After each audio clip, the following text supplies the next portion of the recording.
Remember the past where Star Trek was a franchise that people mostly enjoyed?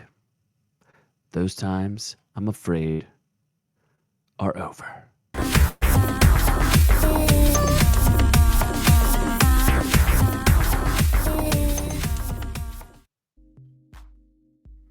Hello, friends. I'm the man you may know as Z from Our Reviews Will Kill You, and I'm here to review and talk about Section 31, the latest movie. Wow. Is this the only Kurtzman movie? I believe it is. This is the only Star Trek movie straight to streaming because there hasn't been a Star Trek movie in forever. Now, just to give a little bit of my background as far as Trekkiness goes, I have been to Trek conventions. I have never dressed up, but I'm a big fan. I do have fond memories of Star Trek, but I have a very specific time of when I was into Star Trek. And that's basically like, here, let me put it. I have a signed toy of Benjamin Sisko from when I was a wee lad that I went and got, where he signed it personally. So I'm really a next gen guy, a Deep Space Nine guy, and the old movies, like the TNG movies, not all of them, but like Undiscovered Country, Search for Spock isn't too bad. You know, I'm okay with the Kirk stuff. I'm not like a TNG guy, or I mean, I'm not like original the OG series guy. There's fine, but I'm really a next gen guy and like I said, Deep Space Nine. I'm not a Voyager, Discovery, any of that stuff, but.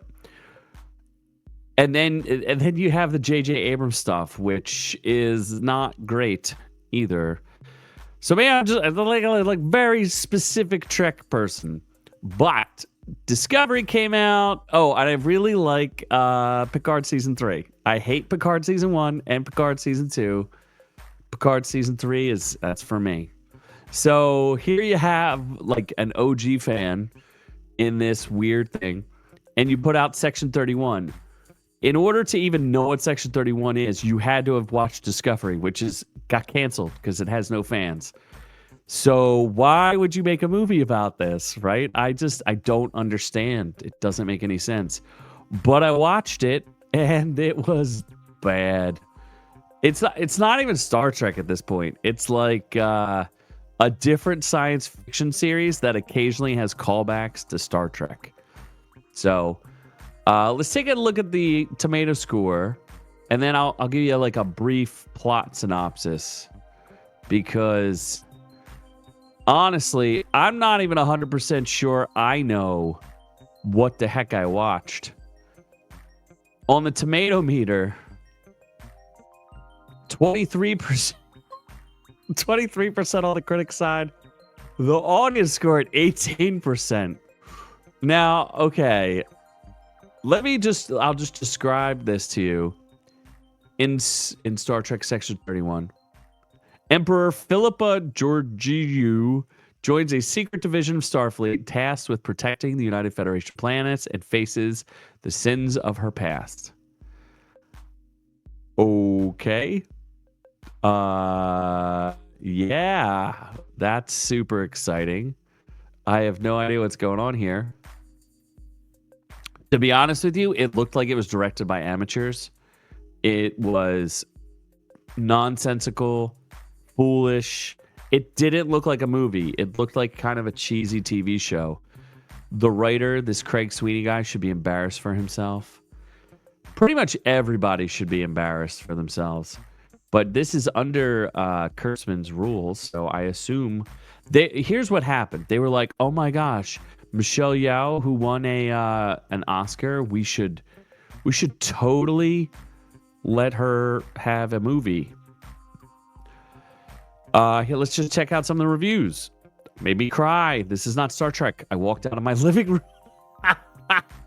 That's awesome. Poor concept, laughable plot, made to a very disappointing movie. Even Michelle Yeoh cannot save this. I'm going to rewatch Star Trek Discovery and root for Control. I don't even know what that means. After watching this, I could see their point. Utterly ridiculous. Even the wildest imaginations in it is mind-blowingly stupid. WTF. Hate the camera work so much. I told you it's directed by amateurs.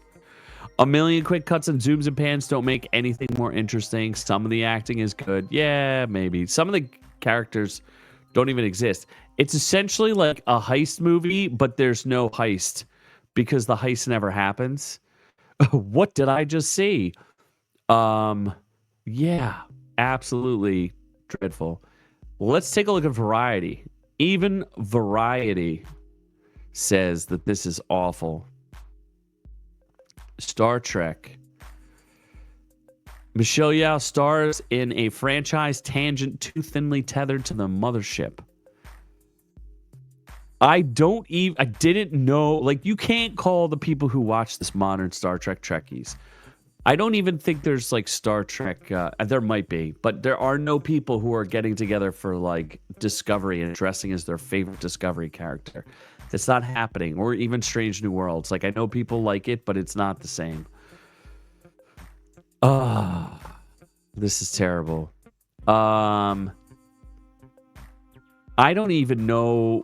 It's a spin-off of a character I've never heard of.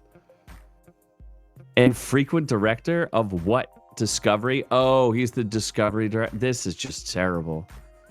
Absolutely terrible. And just in case you were wondering, it has sequel bait at the end. I may spoil that because it's so terrible. It's ridiculous. But this is terrible. So what happens? They try to recruit this chick who's supposed to be super powerful. She's the emperor of old, like a different universe or something. And she was really mean in order to get her universe. Like, she ended up doing bad things in order to become the emperor. And then, but she has no definable skills other than she was not nice.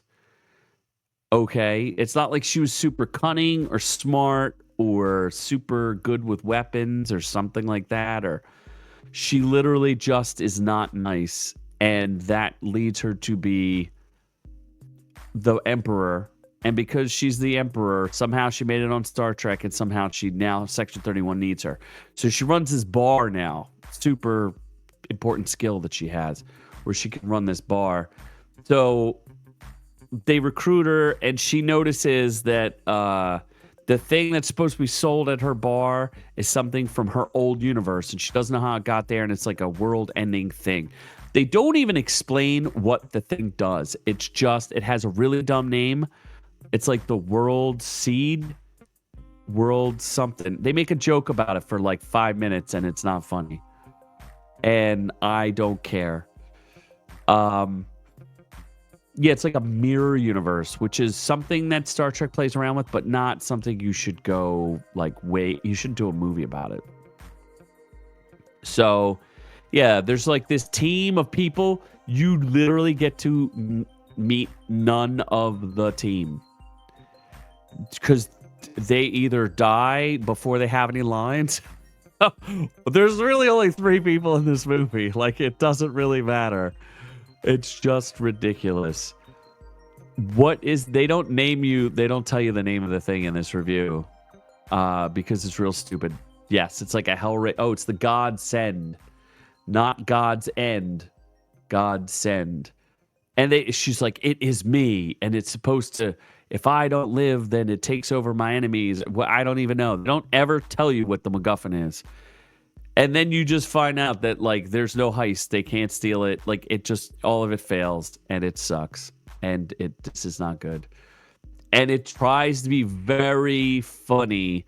And it is not funny even a little bit. I'm pretty sure. I mean, I laughed at it, not with it. So there's just nothing redeeming about this. So they don't like this. Vanity Fair, but you know who else reviewed this? Just to share. IGN reviewed it. 100 minutes of generic schlock containing only trace elements of Star Trek. Every once in a while, I'd be like, oh, I think that's a thing from Star Trek. So it's literally a movie that people made who have a passing interest in Star Trek, and they're like, oh, we could play a little Star Trek music here. Oh, they have like transporters, right? That's a thing, right? There's species that we've heard of before, like a Vulcan. Yeah, that's a thing, right? I don't know what they are, but somehow this is, connected to Discovery, right? This is all a thing. So, no, this is terrible. You want to know what their review is? Section 31 will infuriate Star Trek fans and bore everyone else. It didn't infuriate me because as far as I'm concerned, Star Trek is dead. It is dead. The verdict. Star Trek Section 31 will infuriate Star Trek fans and bore everyone else. It is rote and derivative and doesn't even look good. Correct. All things I already said without reading these articles before. Michelle Yeoh has a moment here or there where she shows off cool fight move. That's the only thing keeping the movie from getting a 1, our lowest score. Keeping away from this at all costs and focus on the next season of Strange Worlds. I can't even watch that. 2, it's a painful. Oh, that's hilarious. The Michelle Yeoh fronted spinoff movie, Section 31, is 100 minutes of generic schlock containing only trace elements of Star Trek. I've probably talked more about this than anyone ever needed to, but at least you got a couple laughs out of it because the reviews are hilarious on how bad it is. This was terrible. Don't waste your time. It's not even worth having on in the background. Just end your night. Just have a few drinks and fall asleep into oblivion with a blank screen is just as good. So if you watched it, let me know down below. If you're a Star Trek fan, I would love to re-engage and see is there any hope for this. I wish they had the spinoff. Oh, I was supposed to tell you something. So because they really like this is how much they like Michelle Yeoh, and they thought this would be a great idea. They added Jamie Lee Curtis at the end. Because, the two of them were in that movie, Everything, Everywhere, All at Once, that won an Oscar. So let's just throw her in that because, that's more important than Star Trek. Instead of just being like Star Trek. Just be Star Trek. Anyway, it sucked. Let me know in the comments below. In the meantime, you can join the channel. We have exclusive videos just to help us out here.